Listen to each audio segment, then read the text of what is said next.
Hey, welcome back, Internet people, although you haven't left and it's just been us gone. This is Chris and Kent, and we will be doing our episode of Kenter at Your Own Risk. This will be episode 22, in which we will be discussing our lists of horror actors and actresses. Some will be the best, some will be underappreciated, some will be just ones that we appreciate. And we'll meander around some other shit, because it's been a while since we've done this. How are you doing, Kent? Good. I mean, hell, you just reintroduced me on how to start the goddamn podcast, so really doing good on the old memory, but... You know, let's just hope we don't have the Skype issue tonight. Well, I just downloaded and installed Audacity because I had to redo my computer last month, so I don't have, anything on this anymore. So, hoping that everything goes well. 10-4. So anyways, people, I don't know about you, but it seems the world is getting slightly better. I'm vaxxed, my wife is. We're not getting it for my son since he has trouble, diffusing heavy metals from his system. But it looks like cases are slowing down where I live. I don't know about how it is up there with you. I mean, down here it's hot out and pretty sunny most of the time. I know my mom was saying that you guys had some cold weather kick back up a couple weeks ago. Oh yeah, we've had I think the last 3 days it's been nice and cool. I'm okay with it, man. Any day that I don't have to run the air conditioner, I am completely cool with it. Yeah, shit seems to be getting back to normal or normal-ish or however you want to. I don't know, I've been watching a ton of NBA since the playoffs began last week, so it's just weird to watch sports now with crowds again because I think I just started getting used to, the virtual sounds of an arena and now to have a crowd and already have people throwing popcorn and spitting at athletes, so yay fans! So, to piggyback off of things getting back into normal, my wife and I went out for I went out for the first time in about 16 months to do anything other than go to work, to the gas station, or to my once or twice a month game of D&D that I go to.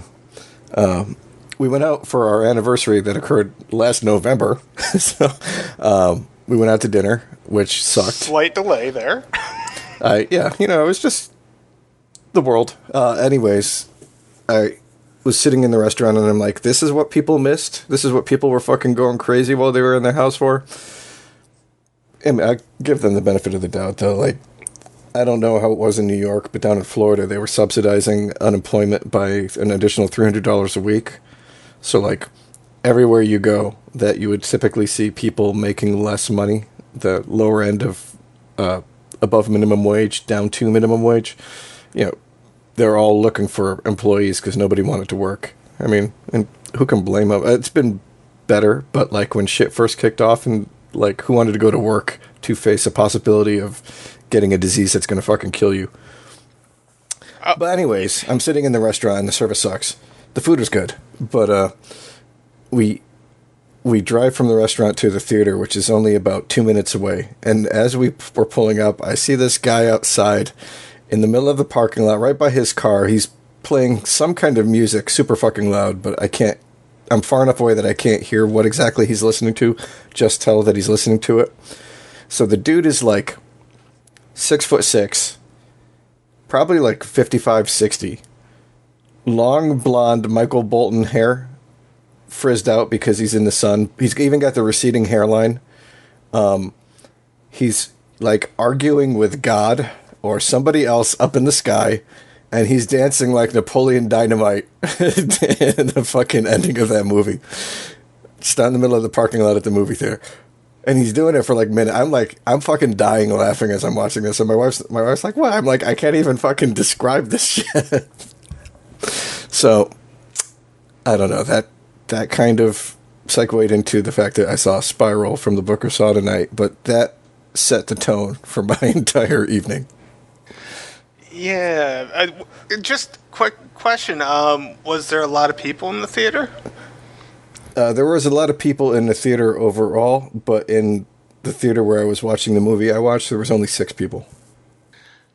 Yeah, when I went, it was just me and my 2 friends, so had the theater to ourselves, and I couldn't have been more grateful for it. Yeah, I mean, there was a pretty decent line waiting to get in. We bought our tickets online. And I don't know what the fuck people were watching, if they were watching Army of the Dead, if they were watching that, if they were watching Mortal Kombat, if...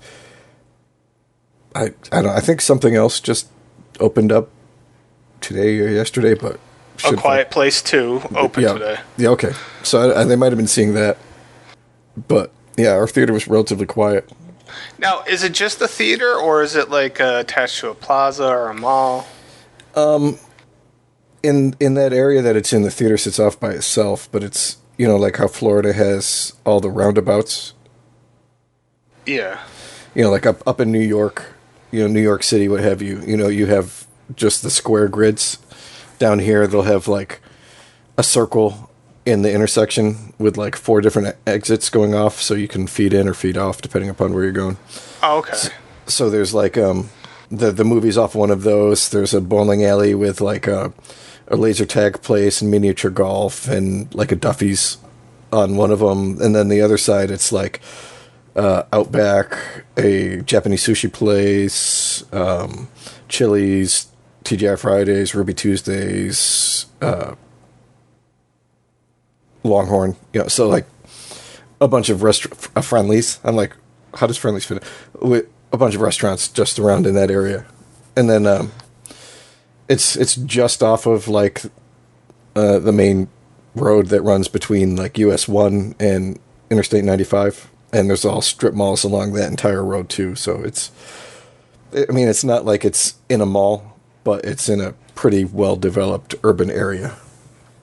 So I had this conversation just last night with my buddy Jay, and I want to ask you the same thing. It kind of goes along with this topic. How much longer are malls going to be a thing? Because, like, locally, like, you remember Rotterdam, that don't really exist anymore as a mall. I don't know. I think a lot of places are just not. What's the point in the mall? So, do you think the mall exists, in 10 years? I think it's gone. They're already struggling. You've got. It's just such a different culture. I mean, remember when we were kids and like going to the mall was the cool thing? You went to the mall to hang out. You went to the mall to go to eat. You went to the mall to like actually shop anywhere. The arcade, get shoes. Like getting shoes is still a big thing, but I think shoe stores will still remain maybe like in plazas or like in a strip mall type setting or like attached to a Walmart or something. But I just, like you don't go to an FYE. I mean, toy stores, forget about it. But FYEs don't even exist anymore, do they?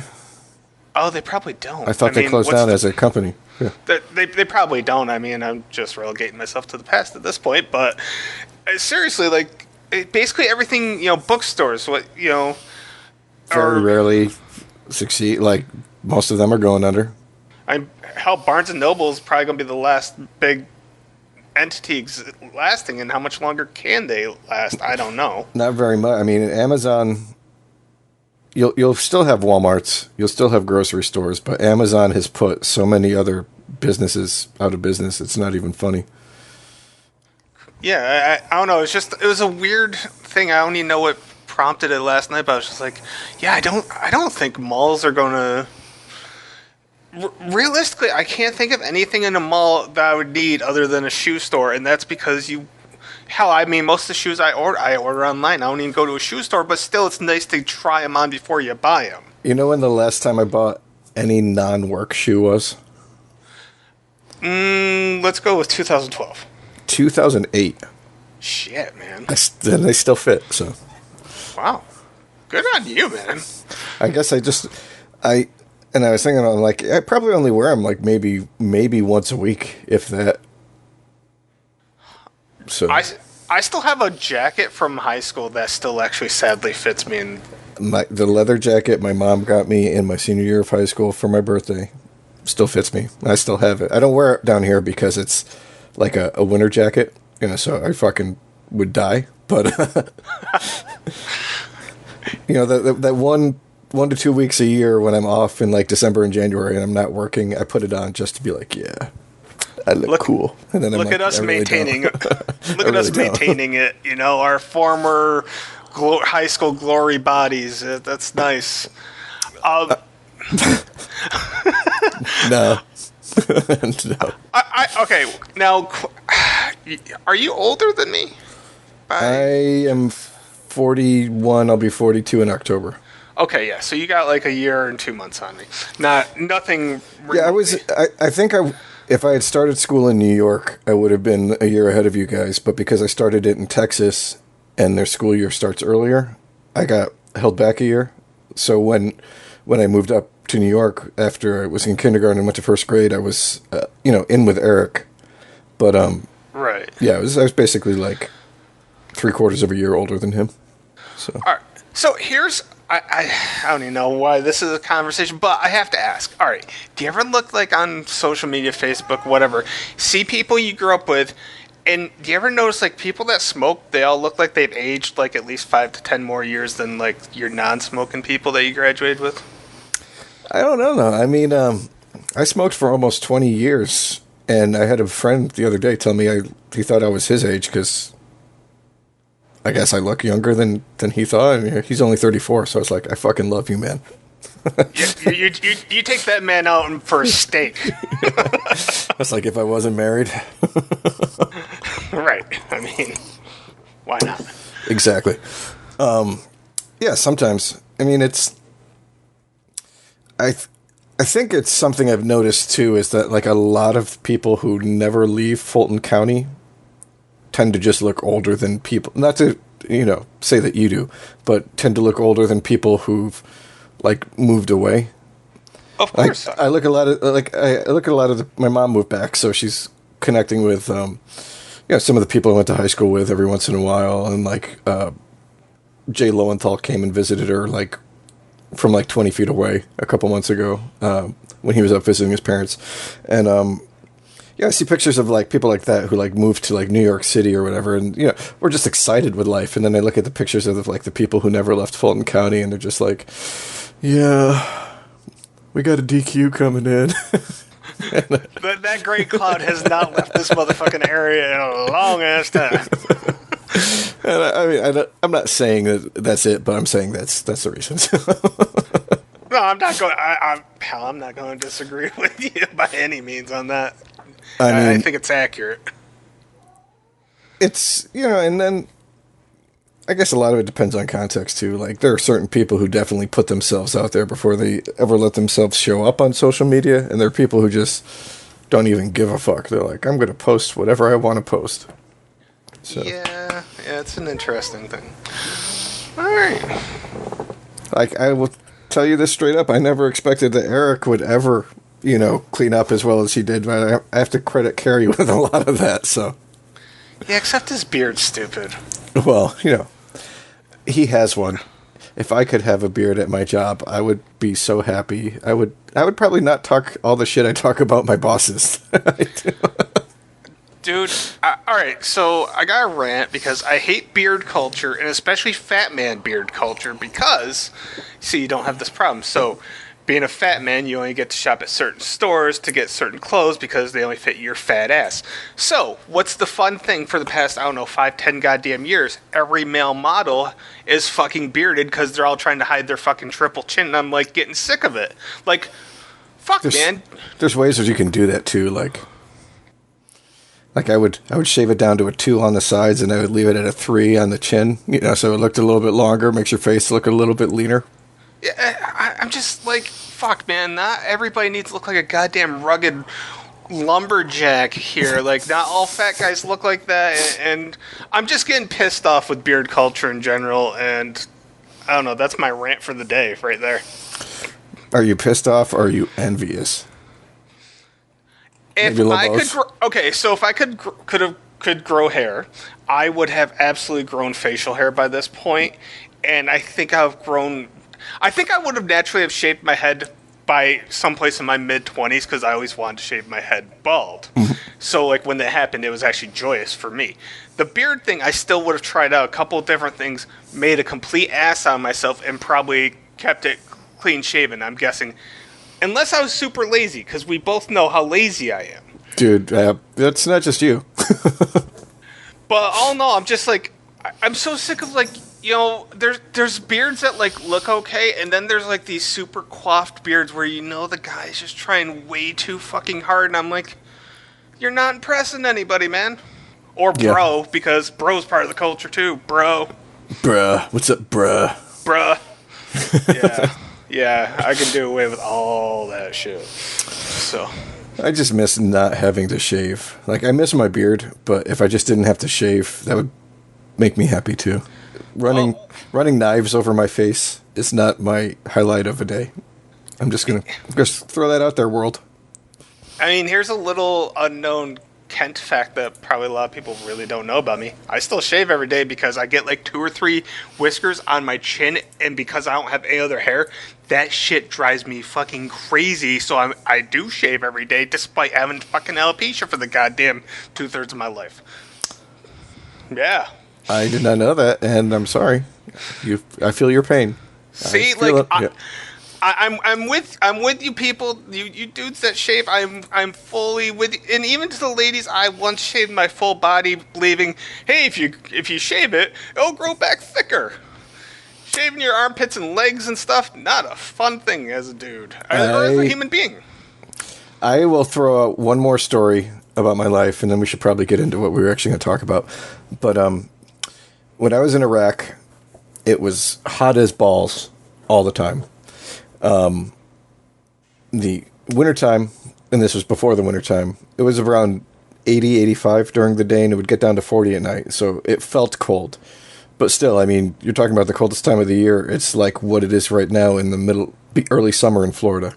The hottest day that I remember catching on a thermometer was 156.1 degrees Fahrenheit.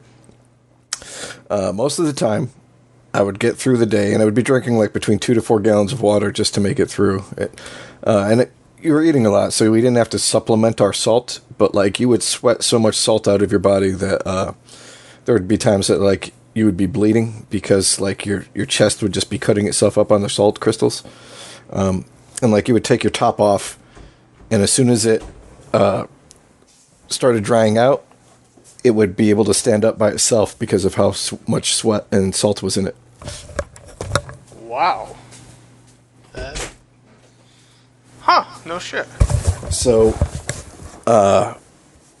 my buddy and I were like, God, this sucks. It sucks to be so sweaty and so hairy. So we bought some Nair for Men, shipped it over from Amazon, and we had one day where we were both off, and we were like, let's go take care of this. So we tried it out, and Nair for Men, if you have thick hair, does not remove all of your hair. It does not even remove a significant portion of your hair. It just makes you look patchy. So after I Naired my entire body, and very little hair actually came off, it took me an entire pack of 8 razor blades to finish shaving my entire body. And on top of that, I then had the worst razor burn I have ever suffered in my entire life in average 120 degree weather, while people were shooting me and trying to blow me up. It was some of the worst times of my life, actually. I was just going to say, the worst of times and the worst of times. But mostly that part was caused by me. So my moral of the story is never use Nair for Men. Duly noted. I won't. So, I mean, hopefully nobody else does either. Learn the lesson that Chris learned the hot, sweaty, razor burny way. Ugh. Yes, it was. Yeah, it was pretty cool though. I will say this: I was in way better shape back then, and pretty much as soon as I graduated from high school, like my body hair just started sprouting like fucking crazy. So when I shaved off my chest and my stomach, like being able to see like all the definition that I normally couldn't because it was hidden under the layer of fur was actually pretty cool. Fair enough. Back then I was like, oh man, I've got those lines between my pecs. I don't have them anymore. I have moobs now. Don't we all? Wait, I've had them forever, so whatever. I'm trying to fix it, but you know. Anyways, so Now that we have thoroughly delighted everybody with stories about Nerfermen, moobs. Did you just say thoroughly or furrowly? Thoroughly, but I guess furrowly works as well. Okay. So, Kent and I got together and we talked about what we were going to do this month because it had been a while since we got together and did a podcast. And we kind of came up with, we didn't want to just talk about, like the best actors or the best actresses in horror movies.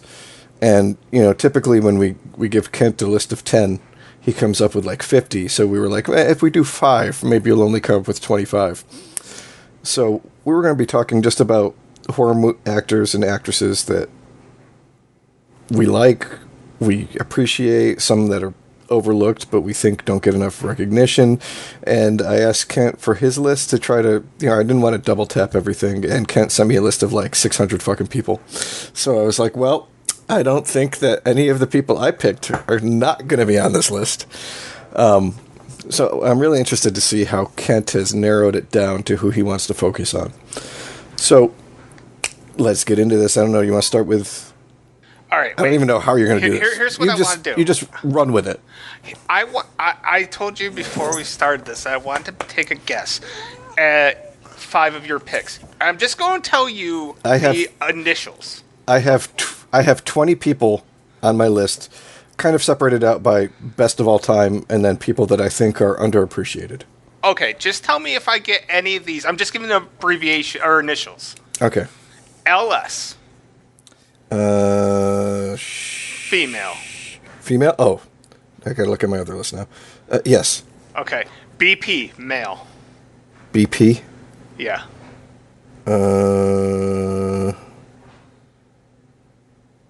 BP?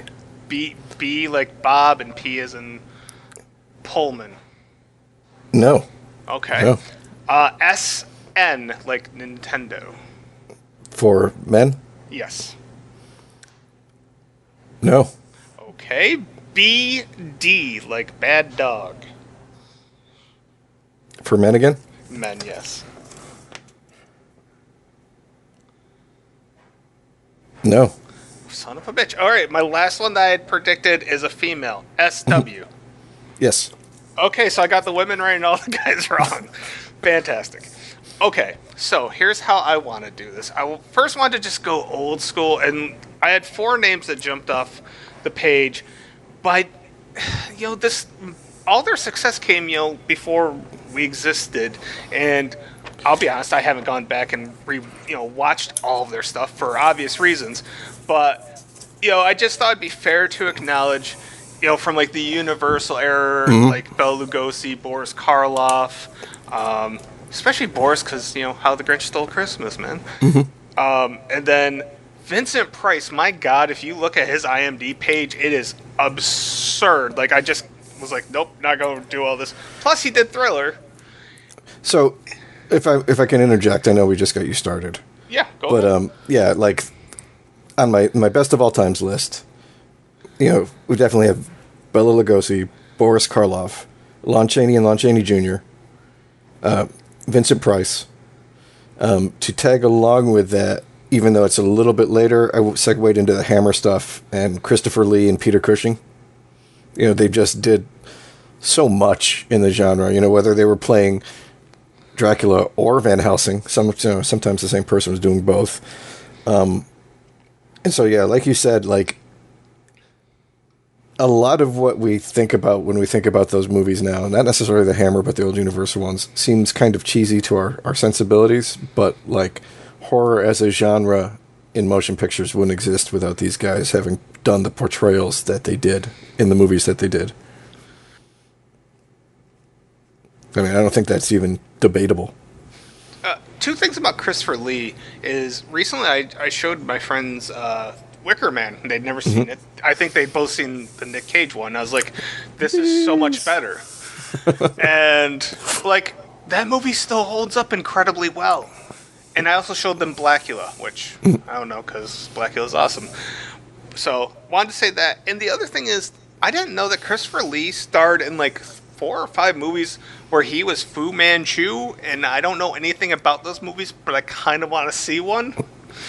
You could not do that now. Right, like I don't have comments that I feel comfortable saying, but I'm super intrigued by it nonetheless. I So, I just think the dude was freaking awesome. Like, he decided that he wasn't hardcore enough in his 80s, so he went and recorded a fucking death metal album with like a fucking Norwegian death metal band. I'm like, that's just yeah, fucking awesome. that's metal. That like, Yeah, and he was one of those people who was like a real soldier and actually went through, the real shit too. So like on top of everything else that he did as just a performer, I have so much respect for him for that. Same thing with like Jimmy Stewart. Like, you would never have expected that this guy was a fucking colonel in the Air Force flying combat missions in World War II, when there were people who were fucking afraid to go over there. right. So yeah, I don't know. I don't know. I felt like although none of them made like the quote unquote, they did make the list because I had a separate section for old school and I just wanted, because hell, I talked to my psychiatrist and like we got talking about this subject because a half hour let's talk about movies and not Kent, and yeah, we talked about Vincent Price for at least 5 minutes and I was like, this is good, this is great, this is actually great therapy for me, probably not suitable for most, but for me it worked well. So yeah. So next up, I'd have 4 sections. So that was one section. Technically, I have 5 sections, but the 5th section's one person. I'm assuming you hit Christopher Lee and Peter Cushing too, correct? I completely forgot about Cushing. He was in Okay. my mind. It was as I was doing the Hammer stuff, and then I just didn't write him down. I knew Okay. I was going to miss stuff inevitably. So I got one that Kent didn't touch on. All right. So Point for me. next, I have a quote-unquote A-listers group. I don't know if they're technically A-listers, but whatever. I'm going to go bottom to top here. I have Anthony Hopkins, and, it's always that age-old discussion. Is The Silence of the Lambs really a horror or not a horror? I don't know, but either way, he was in The Wolfman, The Right, Audrey Rose, Dracula, and he was also in Stephen King's Hearts in Atlantis, which, although isn't horror, is an amazing film. If we want to look at horror broadly, there's so many subgenres. I think anything that tries to scare you should be able to be classified as horror. Thrillers might not necessarily be dealing with ghosts or monsters, but I think serial killers can be some of the scariest things out there. I think some of the casual cruelty that people can portray is almost just as scary, but the fact that, there are people out there willing to do crazy shit to you personally, that I would classify it, and then everything else you listed on top of that, sad I didn't think of him. Damn, you can. All right. I had to include one of my favorite guys, David Arquette. You knew he had to be on my list. You know what? I didn't even think about. Okay, that makes sense. Yes. Scream, Bone Tomahawk, Eight-Legged Freaks, and a bunch of other shit, man. Yep. Kathy Bates, once again, is misery horror. Yes. Dolores Claiborne, yeah. maybe not. But she also did American Horror Story. She did the original Stand. And she was in fucking Titanic. A horrific movie. Yeah. So, James Woods. He was the star of John Carpenter's Vampires. He was in possibly the best segment of Cat's Eye. That's debatable. Yep. No, I think it's, I think it was probably the best one. Right. He was the star of Cronenberg's film Videodrome, which is amazing in hindsight, and Straw Dogs, which I still haven't seen. The remake. Yeah. Yeah. So he basically played himself in Straw yeah. Dogs, like super fucking racist. Yeah. That's great. Next up is a person I thought for sure you'd have on your list, Bill Paxton. I didn't even think of him. Oh, good. Well, I know you love for Aliens, and my love for Frailty. He also did Predator 2, Mortuary, Drain Dead, and he did an episode of Tales from the Crypt. I didn't even fucking think of it. Yeah. 2 points to Kent on that one. 2 points to Kent. I mean, you can understand why I suspected you'd have him at least. You know what? I didn't even. Well, I was trying to go for a little more obscure than him. So Sure, fair enough. All right, next up I had Ethan Hawke. Although he's done like Daybreakers, The Purge, he did the scariest scene in Training Day. He was in Taking Lives, which is not really horror, but Sinister alone earned him a spot for me. that's a good. That's a good call too, Kent. Making me feel bad, but considering we've already got over 5 for choices for you, I don't feel that bad. Okay. Nah, there's no such thing as feeling bad on this podcast. All right. All right. Johnny Depp, not necessarily for Nightmare on Elm Street, but for Secret Window, Sleepy Hollow, Sweeney Todd, and he did From Hell and Tusk, which I didn't care for the latter two, but Secret Window I really think was actually a really well done movie because it has him and I can't think of his name, the Jesus, Turturro. Yeah, John Turturro. He's underrated, and I like when you see people do like a creepy turn and they're really fucking creepy. He was so good in it, man, and I don't know, I liked Sweeney Todd. I did not think I would, but I did, and I don't regret it. So no, I think they did a really good translation of Sweeney Todd. I had no complaints about that. I really liked Sleepy Hollow too. I was not expecting to like it as much as I did. Same here. That Tim Burton aesthetic just fucking hit it perfectly. And Walken. Walken did not make my list, and I'm surprised by that, but I've never watched the Prophecy films, so to go on just Dead Zone and Sleepy Hollow was not enough for me. So if you had said CW, it would have been somebody on my list. Oh. Okay. Well. All right, next up. Although not necessarily in a ton of horror, Kiefer Sutherland, because he was cool in Mirrors, but he wasn't the bad guy. Flatliners, he was cool. Stand By Me, I don't give a fuck. It's not a horror movie, but his role was awesome. Like, he was such a dick. Phone Booth, he was the bad guy. Flatliners. The Vanishing, Taking Lives, but Lost Boys. Lost Boys alone. David's so like... good. If you get away from like The Hunger, like you've got The Hunger, and I think you've got The Lost Boys as like the 80s iconic vampires. And maybe did Interview with the Vampire come out in 89? Either way. No, that was 90s, and Salem's Lot was 70s, right? Yeah. Yeah. So Kiefer, just when he was a bad guy, he was really one of the all-time greats. Yeah. Okay, next, I have 2 more on the A-listers. I have George C. Scott, because although he doesn't have a ton... Good choice. I didn't think of that, yeah. Exorcist 3, The Changeling, and Firestarter. All 3 roles he knocked out of the park. Even Firestarter wasn't that great of a role for him, but he owned it. Yep. And I feel bad because I tend to overlook him a lot, and he's just a really good actor in general. He's so fucking great in Doctor Strangelove, by the way. Yes. I watched that earlier this year, and I was like, God, I forgot how much I love this movie. It's a good movie. Okay. Finally, my final one is... I definitely consider her an A-lister. Drew Barrymore. Yep, I have her. Like... I mean, I've never seen Altered States, but she killed it in Firestarter, Cat's Eye, and Scream. She did Waxwork 2, some movie called Doppelganger, and even Santa Clarita Diet, which was more comedy than horror. She was a fucking zombie, so I'm including it. I am so sad that I will never know how that ends. I didn't watch season 3 because I've heard so much, like, sadness. I'm like, I just don't want to get any more sad. Dude, the where they leave it off... It's like such a gigantic fucking cliffhanger, and then to have that be the end. I don't understand why Netflix cans certain shows. Like Glow got canceled despite them having most of like season 3 done. I don't understand their rhyme and reason because they seem to be popular shows. Yeah, when I can understand the ones that they cancel where it's money, like it's not popular enough to make back the money that they're investing into it.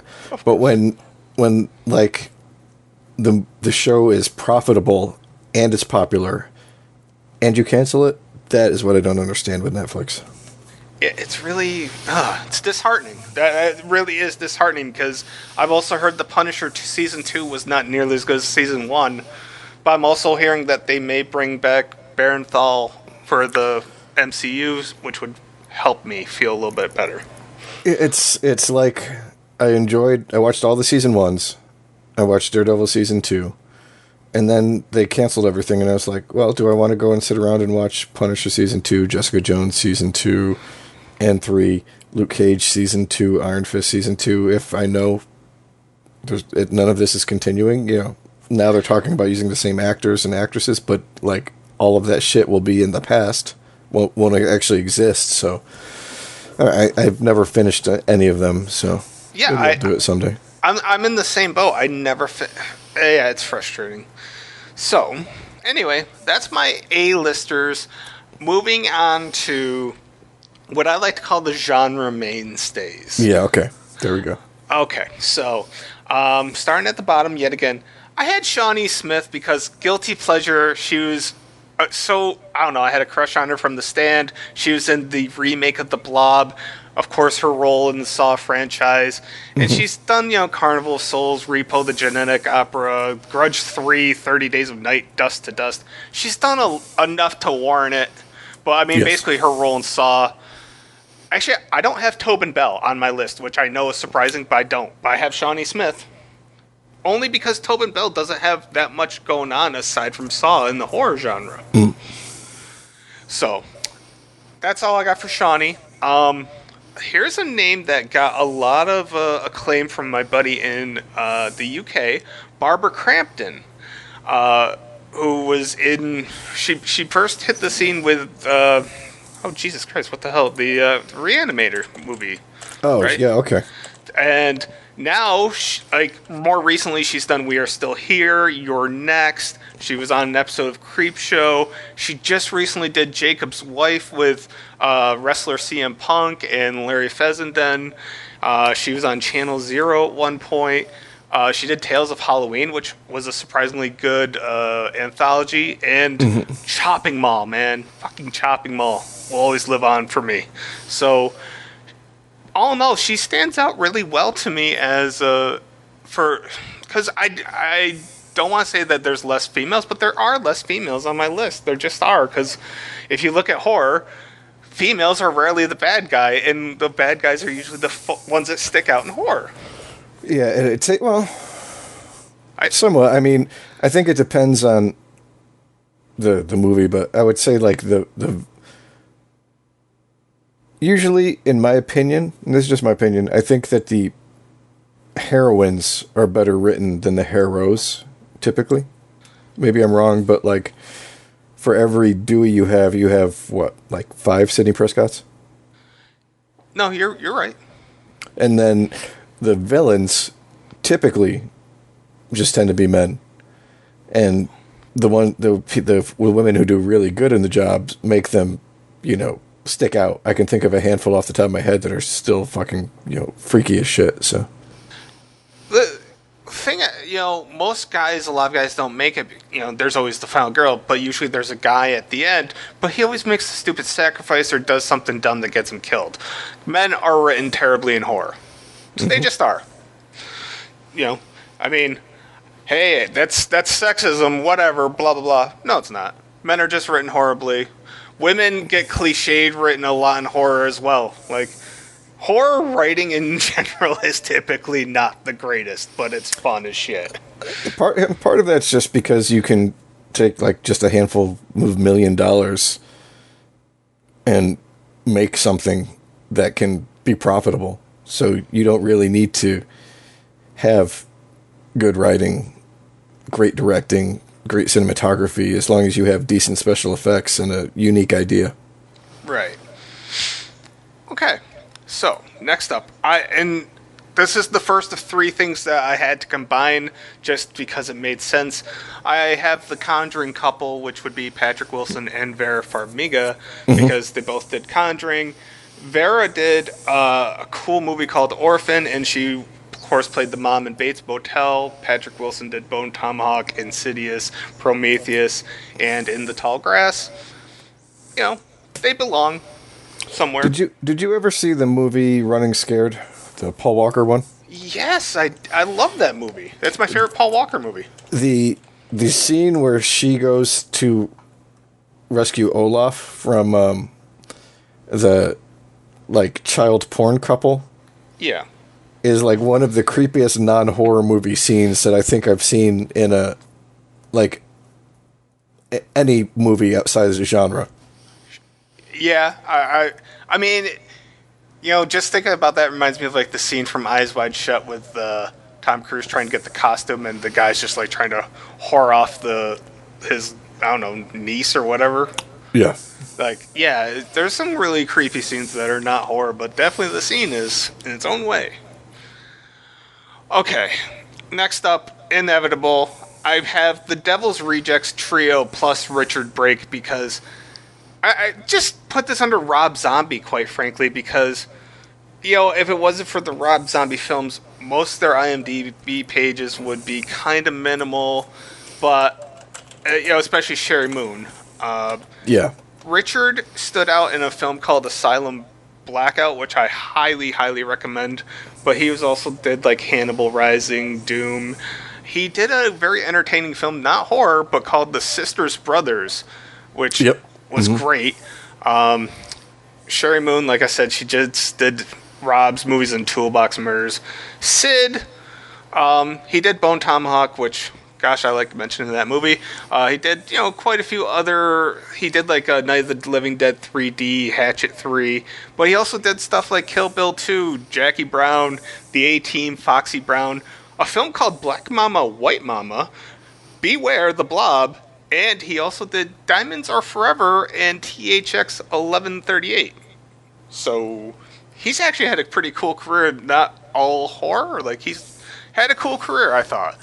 And, like, Bill Moseley, I think, stood out the most as far as horror goes because not only did he do the Rob Zombie stuff, he did Texas Chainsaw 2, he did the remake of The Blob, Night of the Living Dead with Tony Todd. Just a ton of shit, man. Like, a ton.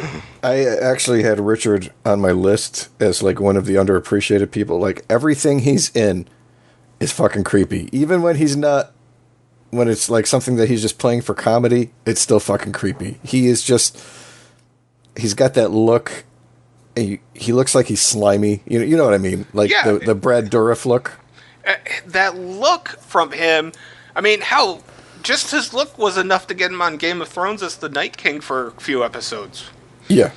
And I don't know. Yeah, he's awesome. I really like him. I'd like to see more of him. Mm-hmm. So I just wanted to group them all together because it's redundant otherwise. Yes. No, I gotcha. And then the next grouping I have is it's a bigger group. I refer to it as the Larry crew, but you have people like Larry Fessenden, Lauren Ashley Carter, Pollyanna McIntosh, AJ Bowen, Sean Young, and all of them have done stuff either like Darling, Jugface, We Are Still There, the House of the Devil, like, and The Woman, Darling, Pod, like, they all kind of did a lot of the movies together, and yet they all branched out and did other things, but they all kind of worked together on multiple films. So I just thought to group them together. Larry obviously is the standout for me, but Lauren Ashley Carter is one hell of an actress, and of underrated people that people may not know their name, Lauren Ashley Carter is one to really keep an eye out for. I truly believe that.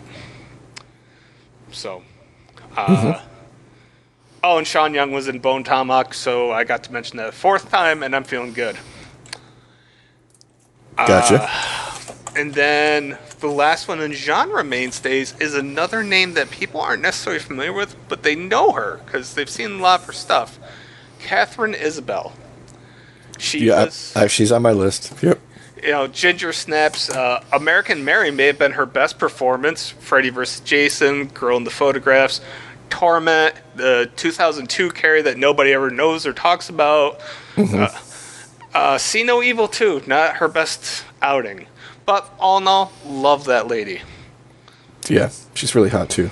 Oh my god, yes. And then, yeah, it's funny when you see somebody in so many genre movies, like horror, for example, and then you see them do something outside of that, and you're like, oh my, wow, they can really act too on top of that. Yeah. I fully agree with that. I'm trying to think of who I just saw. And Oh, like I love Mads Mikkelsen and Hugh Dancy. You know, I think like Hannibal's probably my number one favorite TV movie or TV show of all fucking time. And then seeing Catherine Isabel in it and able to fucking hang in there with that, I was like, wow. You know, I forget, you know, how young she was when she did Ginger Snaps, you know, whatnot. So did you like the third Ginger Snaps movie? Because I never liked I won't it. lie, I've never seen it.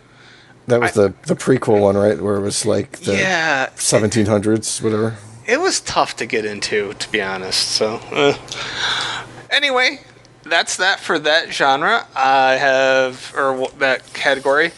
The last big category is horror icons, which A-listers and icons, all the stuff, like, you could make an argument people go in any category, whatever. So, tied at the bottom, the two guys who've played Dr. Loomis, being Malcolm McDowell and Donald Pleasance, who, if you take away their role as Pleasance, or as Loomis, like, I kind of consider Clockwork Orange to be horrific in its own way, but it's not horror. Yeah. But really, if you remove the Halloween franchises, they don't have a ton. Like, Donald Pleasance had some older stuff, but nothing I was terribly familiar with other than one version of Dracula and Prince of Darkness. So, I don't know. I just felt that they both deserved to make the list because Dr. Loomis as a character is fascinating in his own weird way.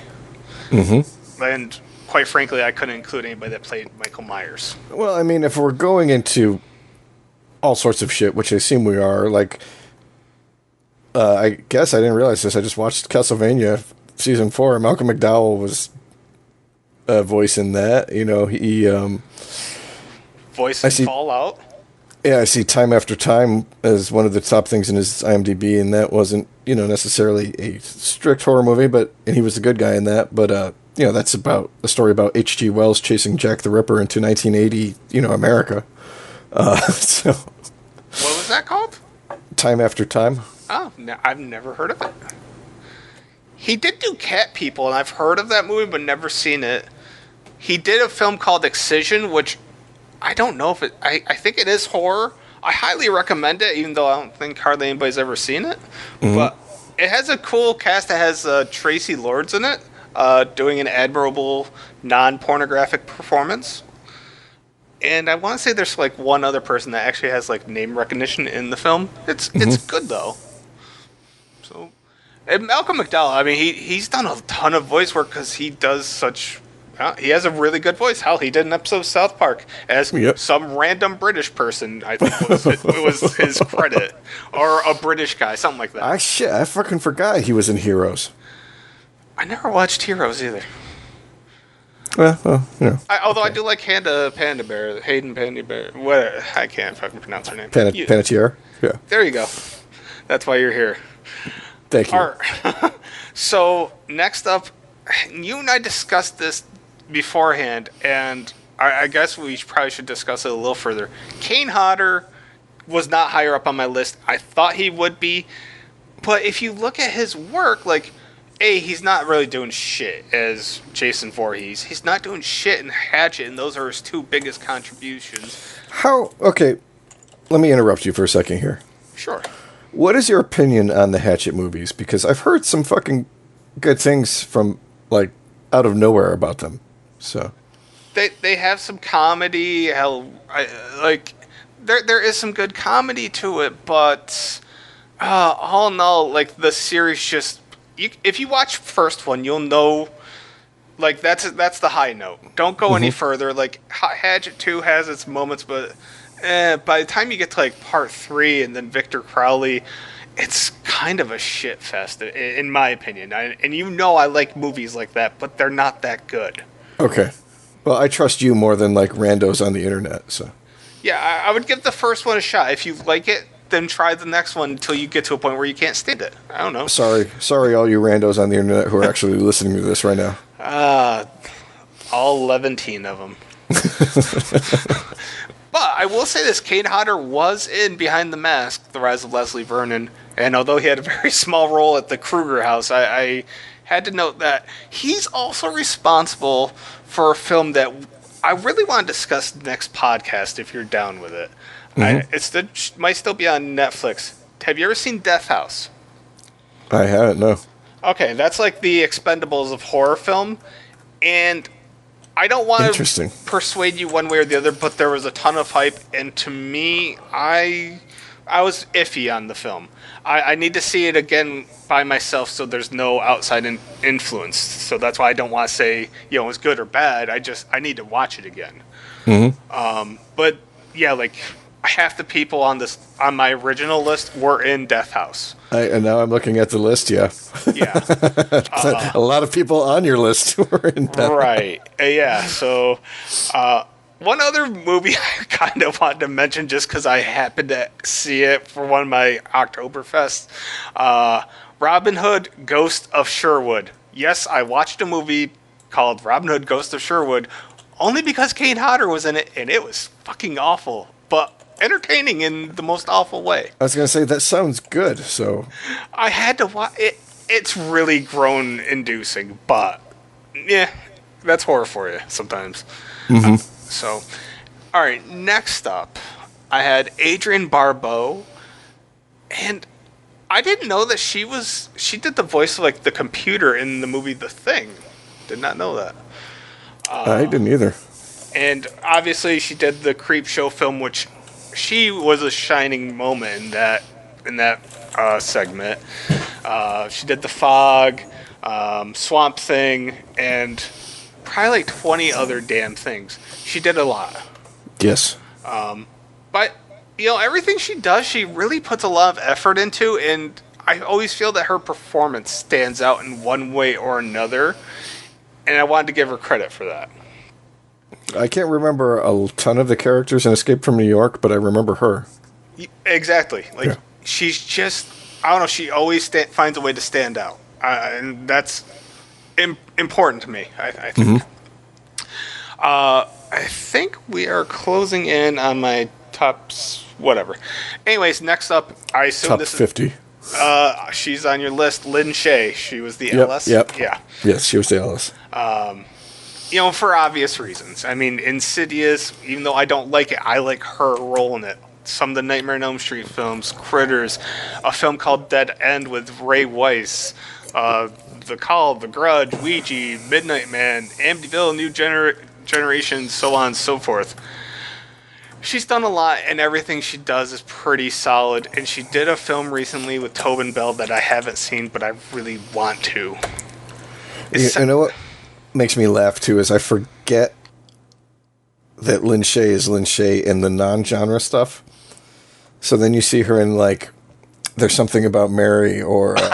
yes. Or, what was the Detroit Rock City? Yeah. And you're like, oh, shit, that's fucking Lynn Shay.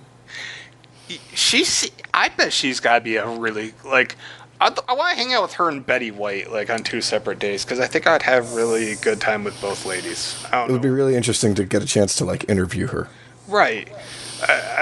She's got to have some incredible stories. And, I mean, she's the sister of Robert Shay, and that dude has to have tons of freaking stories, too. So, I don't know. Yeah, she belongs on the list, and I almost put her higher, but at the end of the day, I couldn't put her higher than my next one, which was Dee Wallace. Yep. That lady, she's so good. Cujo, Howling, House of the Devil, Hills Have Eyes, like Halloween, 3 from Hell, Critters, Frighteners, a ton of shit. Red Christmas, I don't recommend it, but I still watched it.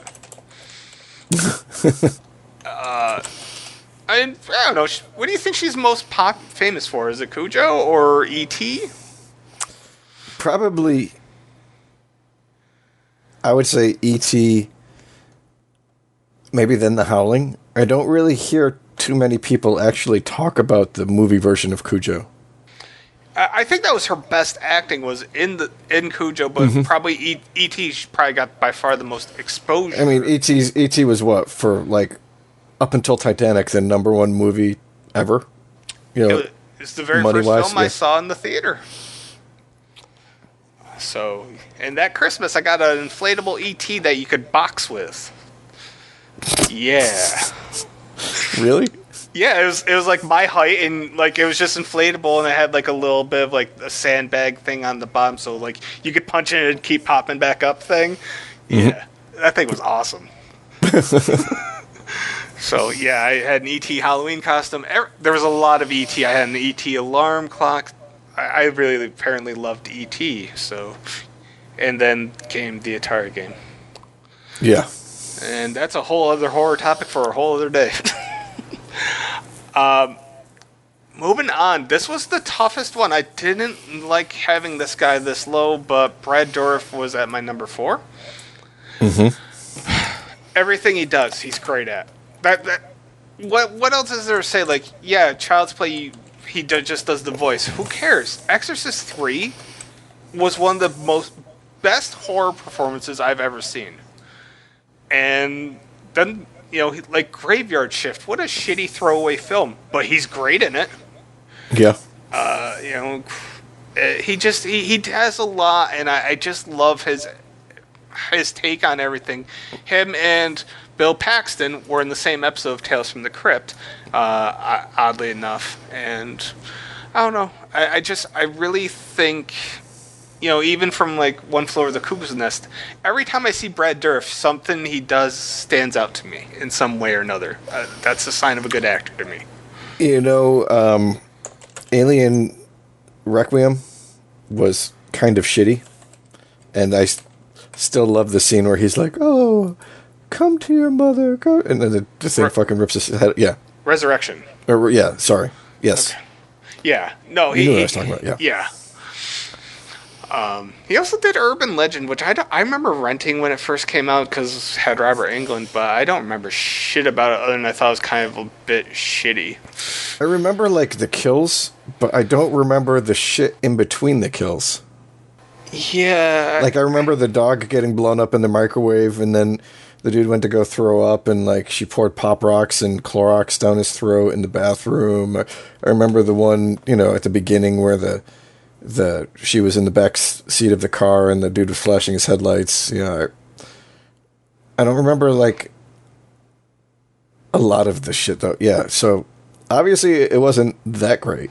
Right. All right, moving on. My top female, Sigourney Weaver, which she's on your list, right?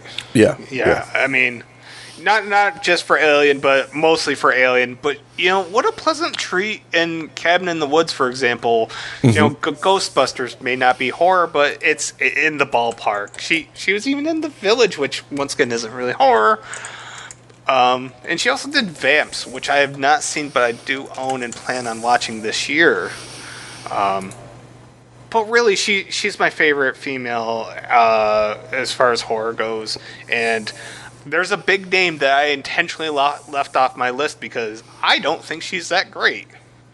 Do you have the other big name actress that's not on the list? I'm thinking like three initials. Yes, JLC. Is that who you're thinking of? Yeah. Yeah. Okay. So we can get to that. My last two, I feel you kind of know them. I mean, Tony Todd for Candyman, Final Destination, and The Living Dead. Is the last one R.E.? Oh, of course. I mean, okay, yeah. I didn't want to bring him up when you were going over but yeah, I think he's probably got to be the number one horror actor just ever. Well, yeah, because not only does, I mean, it's taken however many years for somebody to finally step up and be like, I kind of want to try being Freddy Krueger role, and people are like, maybe Kevin Bacon can pull it off, but we're not willing to give it to just anybody. It took somebody like Kevin Bacon for people to be like, all right, maybe we'll give somebody else a shot. But he did such a good job as Freddy, nobody else had a chance in hell. I felt bad for Jackie Earle Haley because he didn't do a bad job, but yeah. He stood no chance. He did a fine job. It's just, couldn't do it. And Robert, the cool thing about Robert is, he had smaller roles like Behind the Mask, Strangeland. I liked his role in Strangeland, Urban Legend. I haven't seen Strangeland in forever. Who the hell was he in Strangeland? He was one of the guys that went and attacked Dee Snider's character. Okay. Yeah. But even like shit like Dance of the Dead and Zombie Strippers, those movies are only really like watchable because Freddy fucking Krueger, Robert Englund, like he does some wacky shit. Like, really, if it wasn't for Robert Englund, would anybody have watched The Mangler? No, and everybody regretted it, but they saw it. I mean, the first thing I remember him in was like, I don't know if you remember the TV show V. Yeah. V's on my list. Yeah, he was great. Yeah, so I mean, I remember seeing him in that, and so seeing, being the only other, I think, wasn't that what they called them? Visitors? Visitors. Something, well, yeah. The only visitor who was like a vegetarian. Yeah. And gentle and, falling in love with a human, and then seeing him go from that to Freddy Krueger was like... Yeah. I'd seen V. V was probably the first thing I saw Robert Englund, and no doubt, actually. I remember seeing that when it was kind of airing. My cousin was like, we ought to see this, and he was a little older, and, it was kind of the young, I don't know, I wasn't that old, and of course, cool cousin, sure, we want to fucking do shit, and God, V was great. Now, did you ever see Phantom of the Opera? I did see that one. That was pretty violent, if I remember correctly. I've never seen it, and I was reading on it. I was like, that does sound like something I would enjoy. One movie that I didn't mention with Tony Todd that I feel the need to give a shout out to is Sushi Girl.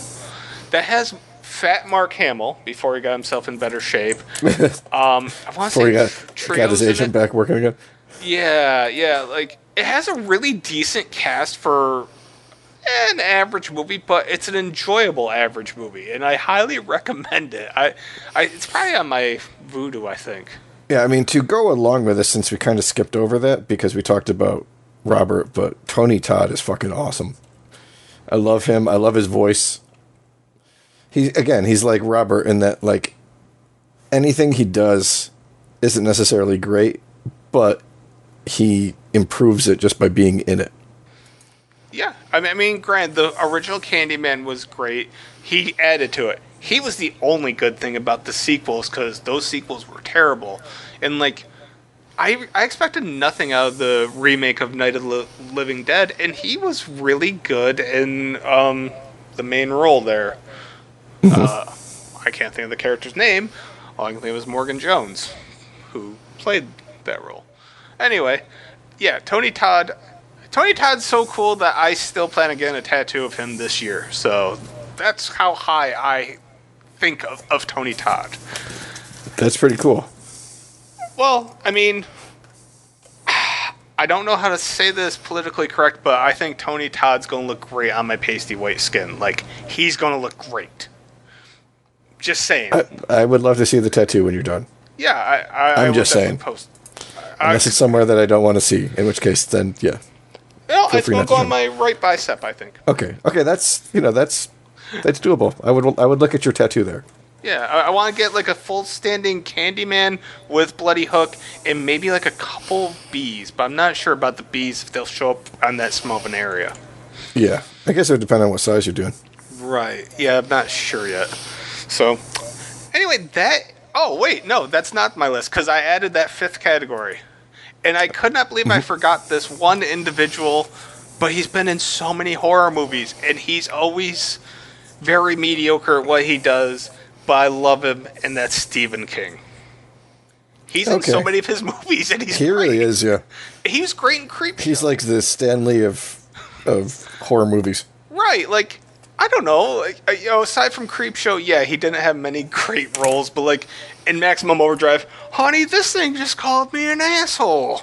Like, I don't know, he's just entertaining as hell, like, in his cheesiness. So, that was my fifth category. And after all my research, that is my list. I have a much longer list, but I'm not going to share it. Okay. I appreciate it. I think everybody listening appreciates it. I'm just fucking with you. All right.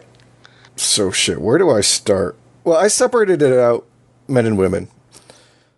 So, I'll just start with the women, because that's a slightly shorter list. You actually hit a lot of the women that I had on my list. So, to go along with the people that you said, I would add in old school Jamie Lee Curtis. And I mean, yes, I think she gets more praise for Halloween than she should. But, I mean, she did do other stuff on top of that prom night, you know.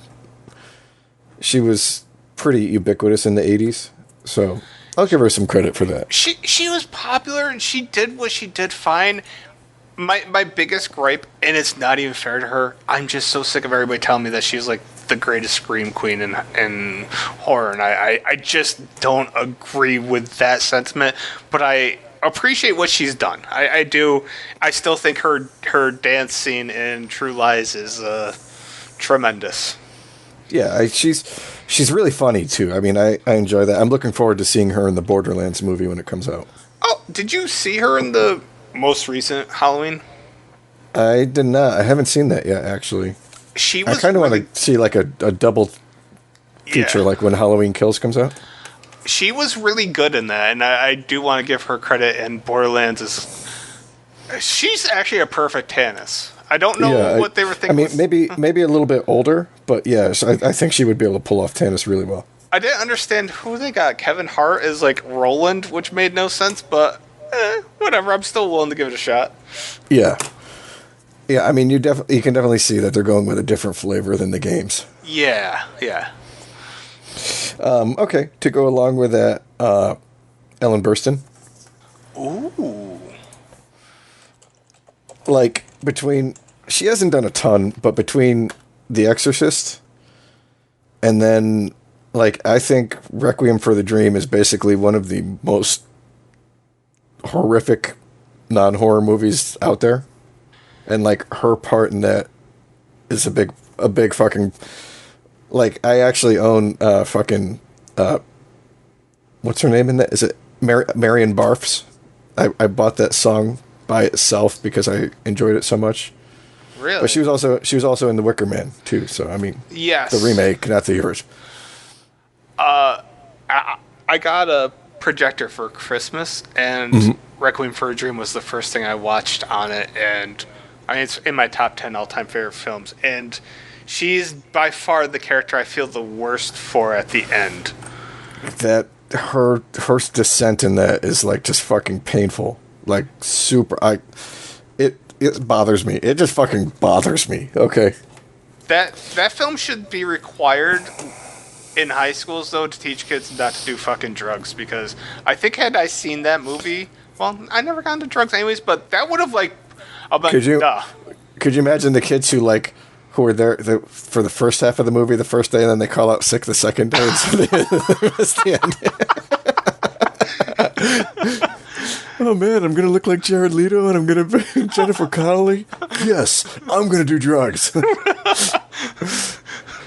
Or just a kid that comes in the second day like, what the fuck's Keith David do? I know it's pretty, but I didn't take it out for you to just look at. He was a guy I wanted on my list too, and he just didn't. He didn't do enough other than The Thing and They Live. But I'm glad somebody took his lines from all of his different shit that they did, and they redubbed it into the Spawn character in Mortal Kombat. Oh. It worked out perfect. Like he's talking to like Sindel, and he's like, "I know it's beautiful, but I didn't take it out just to look at." It's on YouTube. Whoever dubbed it did a fucking perfect job with the syncing. And quick question: do you remember a show back in like the late '90s called Beyond Belief, Fact or Fiction with Jonathan Frakes? Kind of. I mean, I remember the Jonathan Frakes portion, but I don't really remember anything about the show. It was just like 5 stories that some were made up and some were based on real reports or whatever. And I've been watching it a lot because it's a fun little guessing game. But I'll have to send you a YouTube video later that I can't really explain on here that'll make any sense or be funny. You'll see it. Gotcha. Interesting. All right. To go old school to Janet Leigh. Janet Leigh. Yes, she was on my list at one point.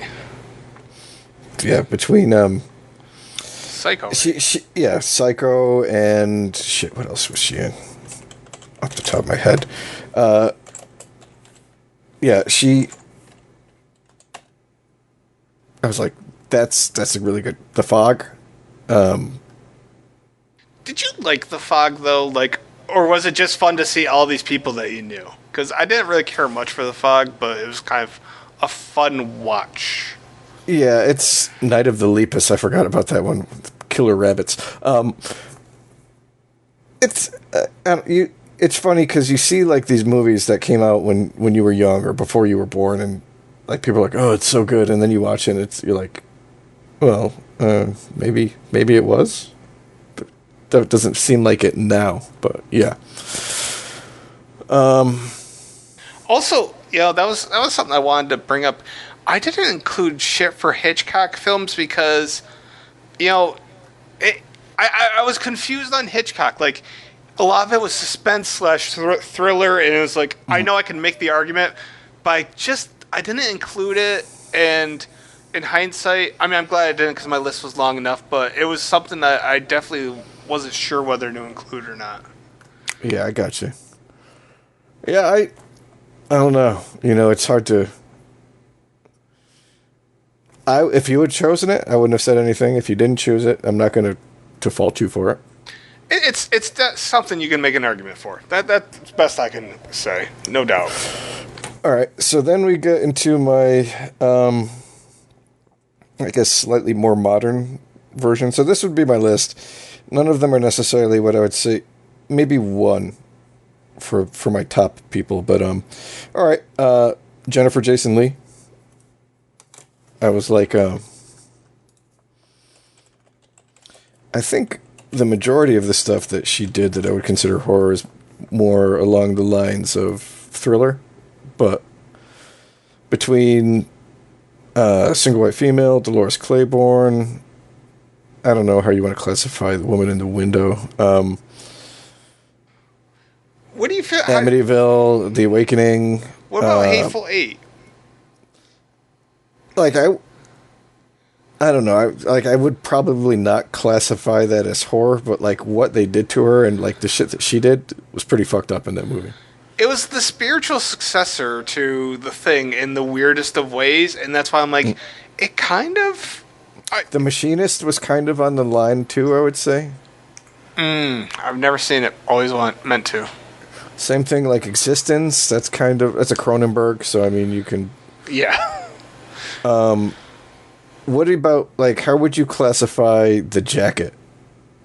Like I think that. Is that the one with Brody? Yeah. I've never saw it. It kind of. I think it wanted to be like a updated version of Jacob's Ladder, but like maybe harder to piece together than that. Yeah. So. I don't know. Honestly, I had her on my list and I got rid of her. I did. And then she was in The Hitcher too, so that right there should the first one. See, like, a lot of people say Dolores Claiborne, like, does it. It's a Stephen King, but it's not. I don't know if we can really classify it as horror. There's a lot of horrific things that happen into it, and Yeah. that gives me enough leeway to say it's close enough. Mm-hmm. But yeah, I really like her as an actress. I think she's really gotten. I don't know. She's kind of almost gotten better with age in some ways. Well, I think I would say like a lot of people in that time period where she came out were just getting cast based on their looks and maybe their ability, and it's nice to see the ones who can progress. You know, like her performances have definitely gotten better. I would agree with that. All right, to go on to a slightly different person, I had Essie Davis from Babadook and some other shit that I've seen. Give me a second to get the names. There was one with like a fucking mutated killer cow. That was actually pretty disturbing. I'm kind of mad that I didn't think of her. Yeah, so I mean, Babadook is one of my screen names for a wrestling forum I go to. Is it really? I love Babadook. It's a great fucking movie. I like it. I yeah, I can't fault anything about that. So there. Yay, one that I didn't think of. I'll take that. Good job. Rheta Mitchell. I did have her on my list. Okay. I was like, all I could think of was like a couple of things, and then I was like looking at her IMDb biography, her filmography. I mean, if you want to be like, Pretentious. correct English. And I was like, wow, she actually did a pretty decent amount of horror stuff. Silent Hill. Not necessarily. Yeah, Silent Hill, The Darkness, Pitch Black. Pitch Black, Man on Fire, which isn't horror, but still a great movie. The Crazies. I forgot that she was in that. I really like that remake. That's actually why she was on my list initially, and I'm like, oh yeah, she did Silent Hill, and God damn it, like I love The Crazies because I had Timothy Olyphant originally on my list too for Scream 2 and Crazies, but it just wasn't enough. Yeah. So I was like, oh, okay, I'll throw her name in the hat. Melissa George. Was she in the remake of Amityville with Reynolds? She was. She was also in a movie called Triangle, which was pretty good, and 30 Days of Night. Was Triangle like a miniseries or something like that? Because I swear I just saw something about Triangle today. It was no, it was just a movie that kind of took place within the Berlin Triangle. Okay. She was in a couple more too, like Teresa's, So I mean, Mulholland Drive was kind of out there too. She was in Mulholland Drive. Yeah, I don't remember who she was in that, but I'm seeing it on there.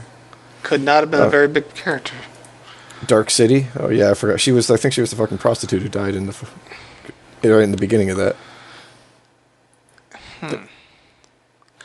Actually, I was considering, like, what the hell is Mulholland Drive? Because I had Naomi Watts for The Ring and Funny Games, and I was like, if I added Mulholland Drive, I could almost make a case for her, but I didn't.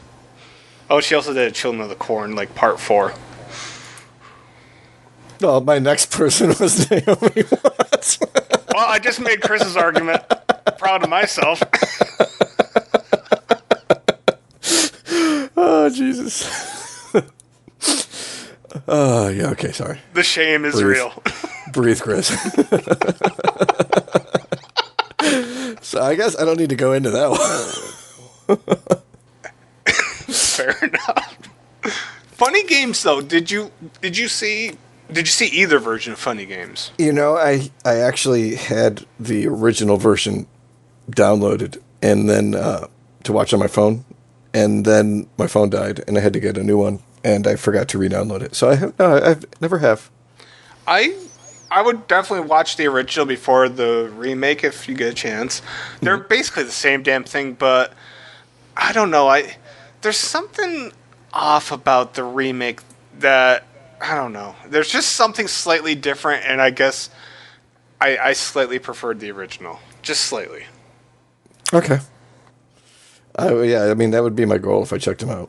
I haven't heard people say bad things about the remake, but I've heard people say great things about the original. Yeah, well, yeah, the original's going to get more hype, but, I mean, it is almost a shot for shot, so. Okay, well, to go along, to kick over to men, and go along to people that you haven't talked about. Let me see. What order did you go through? Like old school... Old school, then A-listers. A-listers, yeah. And then genre mainstays, and then icons. Okay. All right. So icons for me will probably be the easiest because Doug Bradley. Super awesome, and everything I've seen him in. He's done a ton of shit, besides Pinhead. So, and then I had Tobin Bell, but like we already talked about that. Like you take him outside of the Saw franchise, and not necessarily like a horror, but I think Jigsaw is iconic enough. With Doug Bradley, just for a moment, do you think Hellraiser a remake, a reboot would be successful nowadays, or is it too weird of a concept now? I think it could probably be more successful because I think some of the things that they shied away from in the original are like accepted. Do you know what I mean? Yeah. The S&M Like, stuff. yeah, the S&M stuff isn't necessarily looked down upon as like being, completely outside of normality now. I'd like to see that be a thing. I don't know. I just really like Doug Bradley, and I did not like them replacing him. I mean, to go along with that, though, I think it would need to be well written because if you try to write like just the plot of the original Hellraiser into a, the plot's kind of fucking weak. The plot is very one. weak.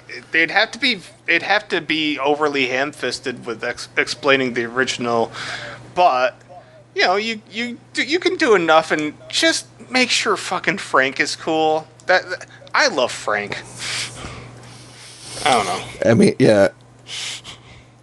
we have. I don't know. It could work. It might not work. Okay. To go into the genre mainstays, then I had Leland Orser. He's done a lot of. I was thinking of people. I was like, he's done a lot of like serial killer shit. Not necessarily as the killer, but also as people chasing the killer and a victim. So right off the top of my head, he was the lust dude in Seven. Oh, okay. He was the bad guy in The Bone Collector. Nice. He was one of the cops in Resurrection, which was like discount 7. Never saw it. It's actually a pretty good movie. Like, I would recommend it if you haven't seen it. Okay. He was the dude who died all the way at the end, who had the alien in him in Alien Resurrection. So he was in 2 Resurrection movies. Yes. Yes, one of them has an alien in it, one of them doesn't. Okay. Yeah, so I mean, I was like, he's done a lot of other shit on top of that, but I was like, he's probably like a serial killer genre mainstay.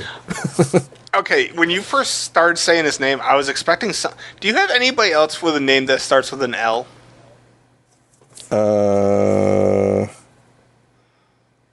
I do not, actually. Okay, see, I was for some reason we just talked about Doug Bradley, and I'm like, I wonder if he has Lance Henriksen on his list. Fuck! That seemed like a guy. That would have, yeah, he should have gone right on with Bill Paxton for me. Yeah. I didn't even fucking think about it. Yeah, okay, Lance Henriksen is on my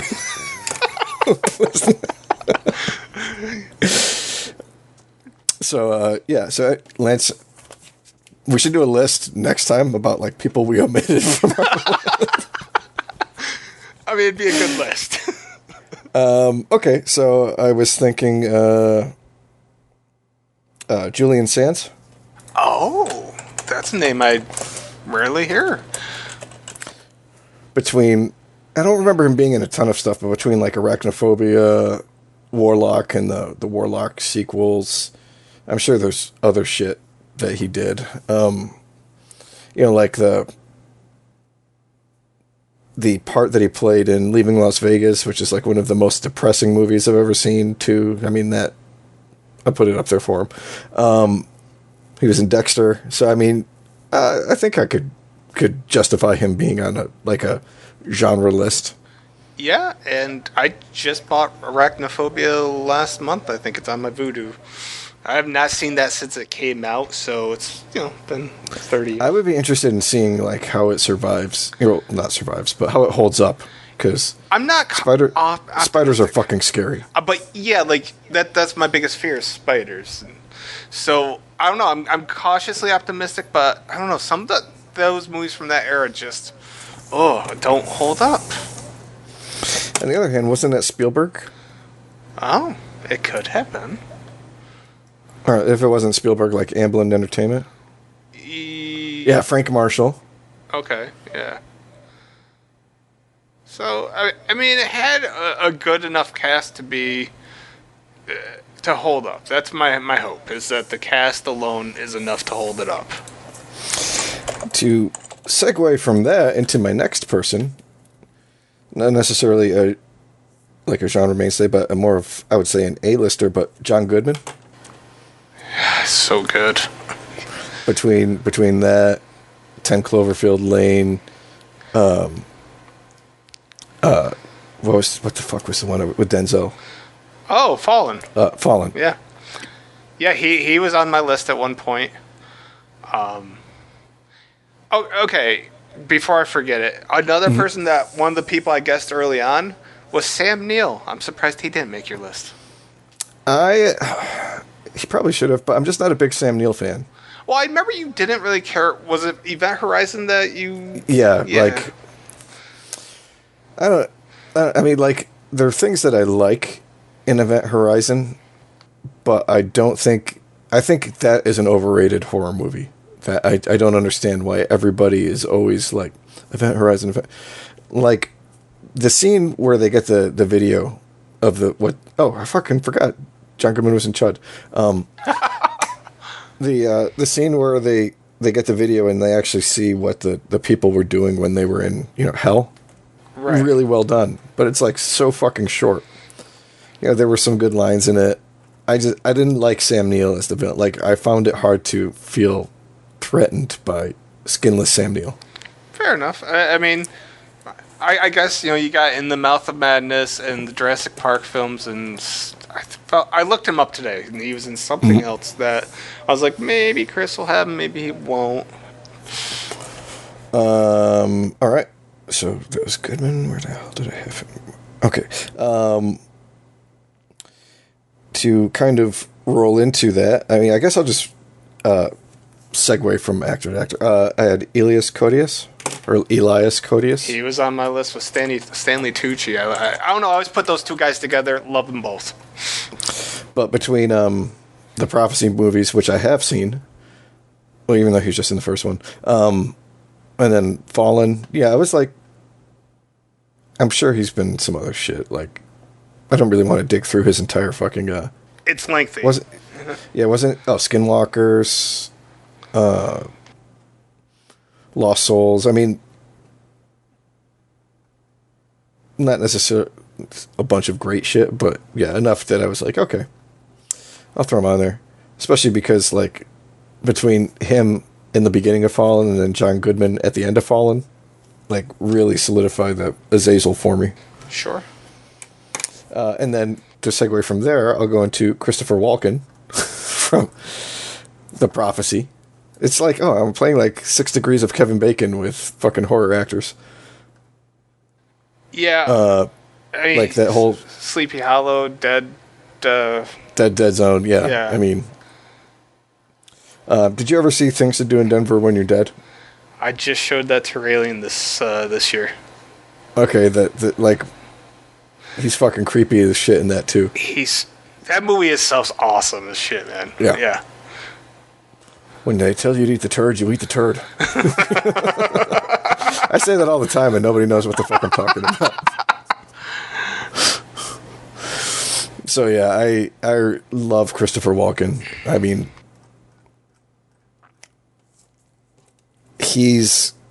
I like him as an actor, and I like him as a person. Like, everything I've seen about him, interviews and shit, really just makes me enjoy him. He seems like a really fun, happy-go-lucky kind of guy. Like, he's very down to earth. He's not. He doesn't seem very like pompous, arrogant. Yes, thank you. Yeah, very arrogant. There we go. I mean, like, the shit that he went through to get his particular look for Deer Hunter was, like, he just went on a diet of bananas and rice for months, I believe, to get that look.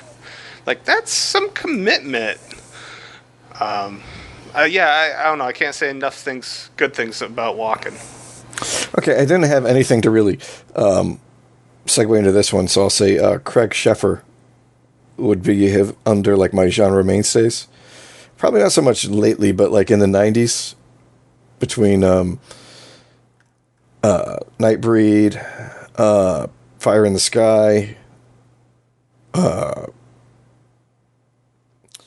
some other like shittier ones like Ritual, Berserker, Hellraiser, Nightbreed. Inferno. Yeah, Nightbreed I fucking love. Have you seen that yet? I have not. Okay. Yeah, I fucking love that's one of my favorite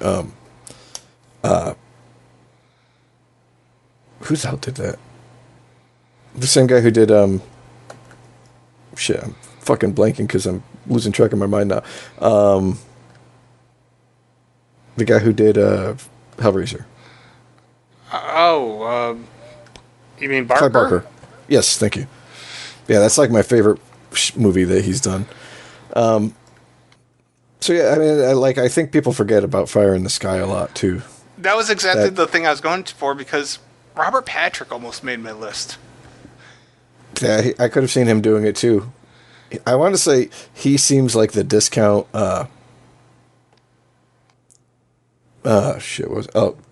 can't really say discount, but like the discount Lance Henriksen, and then he moved into like his own state of place. I saw him he did an episode of The Walking Dead this year, and he did this interview, and one thing that stood out to me, he was like, it was the night of the Oscars, and I was making a really shitty horror film, like crawling around in like oatmeal and something else, and I could actually hear all the traffic and all the noise from the Oscars, and I'm sitting here crawling in this shit. Like he's like, that was a very humbling night, and I was like, God, I just love, I don't know, that's another dude that seems super awesome, like, in real life. Yeah. Okay, so to go on, my next two are definitely A-listers, and I'm glad okay, so I have Samuel L. Jackson. Yeah. That was like... That was a painful cut for me. I'm like, that's like, they let a shark fucking eat me. That's like, snakes on a motherfucking plane. And now he's done Spiral, like. Yeah, that's what, I was like, oh, you know what? I just saw, I'm like, I'm sure he's done some other shit. And I started thinking, I was like, yep, maybe not necessarily like high quality right. movies. I mean, hell, even some of his stuff in Hateful Eight, once again, I don't know why I keep bringing that movie up, but. It's a good movie. Yeah. Samuel L. may have had more questionable things on my list. I'm just like, I don't know. So I just started writing all these things. I was like, I'm not going to include him, but I still didn't like myself about it. All right, and then I forgot 1408. I mean, that's pretty. I didn't like that movie. I didn't like it either, but I mean, it is a horror movie. I mean, The Cell exists too, and I couldn't make it past like the first 15 minutes. That's another Stephen King and John Cusack, Samuel L. Jackson flick. Oh, Cell. Is it just Cell? My bad. Yeah, because The Cell was the one J-Lo. with J-Lo, yeah. Yeah, my bad. And I guess if I had to say a number one that we haven't already talked about, like, overall, you have to go, I think, Robert Englund, but, like, out of the number one people that you didn't choose, I would have to say probably Willem Dafoe. He was on my list mainly because of The Lighthouse and Antichrist, but there was a bunch of other things that I just hadn't seen of him. I was thinking between The Lighthouse, Antichrist, Daybreakers. Daybreakers has a hell of a cast, and when I was doing this list, I'm like, holy shit, there's a lot of people on my, like, there's like 4 people, I think, on my list from Daybreakers. Yeah. And I really like Willem Dafoe. Like, he's another, like, Christopher Walken for, like, dude's just fucking humble. He just cooks and shit when he's at home. He's not living the high life. Right. And, like, he looks good for his fucking age to be doing stuff like that Togo fucking dog sledding movie and shit. And he was so good in fucking Lighthouse. If anybody hasn't seen that and you get a chance, I don't know if it's still on Amazon Prime, but if you get a chance, watch it because him and Pattinson of all fucking people, like, It's hard to reconcile the fact that Robert Pattinson can act when you watch Twilight. So it's very difficult. An A-lister that didn't make my list, and I knew he wasn't gonna make yours, but I wanted to make the argument for Brad Pitt between Interview with the Vampire, World War Z, and Seven. But I've never seen World War Z. it's actually the video game's really good. I've been enjoying the shit out of that. But with that being said, the movie's okay. Like, it's a zombie film. It's probably nothing more than a 6, maybe out of 10, but it's fun. Oh, you know what? I also forgot. For Willem Dafoe, was shit. What the fuck was I just looking at? Oh, he did Existence, which I guess is kind of on the board, but Shadow of the Vampire. Yeah. I've never seen. Maybe I've seen Existence, but I don't think I've seen Shadow of the Vampire. Is that the movie that's about the movie? It's a movie about the making of Nosferatu, right, back in the 30s. But the premise is that Willem Dafoe is actually a real vampire. Oh, so instead of like an actor, because the guy who played him in the original silent film Nosferatu, his name was Maximilian Schreck. Yeah, disappeared and never did anything else. Nobody knows anything about him. I don't know. Maybe people have found shit out since then. Do you think it was just like a fake name? Maybe. And he just it could have been. It could have been. I mean, and that was also pre-World War II. So who knows if he made it through right, all of the purges and shit that were happening in that time period. But so the idea is that he was actually a vampire, pretending to be an actor playing a vampire. I think I would like that movie. It's not great, but it's fun to watch once. Like, he's really good in it. John Malkovich is really good in it, and I'm not a huge John Malkovich fan. So, really? I like some things he does, but I think Malkovich has a tendency to play Malkovich. I would totally agree with that. Because when I see him in anything, I'm just like, oh, Cyrus the damn virus again. It's I can't even do it right now. So there are times when John Malkovich playing a role is perfect for that role, and then there are times where he's like Man in the Iron Mask. He is not a good choice for one of the Three Musketeers. No. I'm going to throw that out there. He was great in Rounders, though, with that awesome accent. That's a guilty pleasure movie if there ever was one. I love that movie to bits. I don't know if it's a good movie. I know it brought back all the poker craze, but I still don't know if it's a good movie. But god damn, that movie's pretty deep with talent. Yeah. I liked him in Red. I think he worked in Red. I just purchased Red 2. Never seen it. I only saw Red once. No, Red 2 was good, but not as good as the first one. As is, tradition. So, that is my list. I think between the two of us, we've pretty much covered, like, a shit ton of fucking people. Pardon my language. One guy we didn't get to, and I know why we didn't include him on the list, but I still feel bad about it. We never did do Jack Nicholson, and yes, he did do Wolf, but really, aside from The Shining, most people are going to be like, well, why, but he was just so fucking good in The Shining that I'll tell you the truth, too, like, a lot of the shit he did Witches of Eastwick, too. A lot of the shit that he did that he's really famous for came out before I was old enough to really watch. Right. Like Batman was probably the first thing that I would have been like old enough to be allowed to watch that he did. But like going back and watching some of his shit was fucking amazing. Like One Flew Over the Cuckoo's Nest, Chinatown. But I was old enough that when Wolf came out, for whatever reason, my uncle took us to see it. I really liked that movie. I still like that movie. I need to watch it again because I don't know. I felt it was okay when I saw it, but I didn't have good taste in movies when I was younger. I fully admit it. So there's a lot of movies that I think. I mean, dude, it took me 3 times before I was like, oh, I get Pulp Fiction now. I don't think Wolf is a good horror movie, but I think Wolf works as a good drama and relationship movie. Fair enough. Yeah, I don't know. I really like Jack, and I wanted to include him. I'm realizing a female we missed, and I completely understand why we would have missed her. But Shauna McDonald, she did The Descent, Okay. and Nails and Howl, and Nails and Howl are great.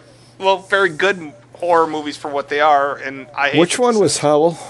Howl? Was that the one on the bus? Train. Or the train? Yeah. Okay, yeah, that was a pretty good movie. The effects were a little weird on it, but Yeah, it was good for what it was trying to do, and I can't imagine the budget was all that great. And same for Nails. I thought the story that it told was pretty good. Once again, I imagine the budget wasn't that great. The Descent's the only one, but that's probably her most famous one. The beginning of The Descent really turned me off. I don't know. I don't know which beginning of a film I hate more: the beginning of Descent or the beginning of Death Proof. why do you have to choose? I don't have to choose unless there's a gun to my head, and even then, I'm not sure if I'm choosing. You know, we probably could throw Sean Pertwee in there too, between Dog Soldiers, Event Horizon, Howl. Lawrence Fishburne actually had done, some stuff. But, I didn't know, I've only seen bits and pieces of The Colony, so I don't know if that was even just straight up sci-fi or if there was horror elements to it or not. Or I really don't know. Yeah. Okay, so kind of moving on. Yeah. I already let you guys know about the crazy dancing Michael Bolton half naked dude I saw dancing outside of the theater where I saw Spiral tonight. And I guess you saw it a couple weeks ago. So, this would be a great time to do an intermission so I can cut this into 2 pieces. Sure. I need to get a refill and pee as well. So we're going to break right here for episode 22. Hey. If you're gonna listen to this, make sure you come back immediately afterwards to hear part B. If you're not, see us next time in episode 23.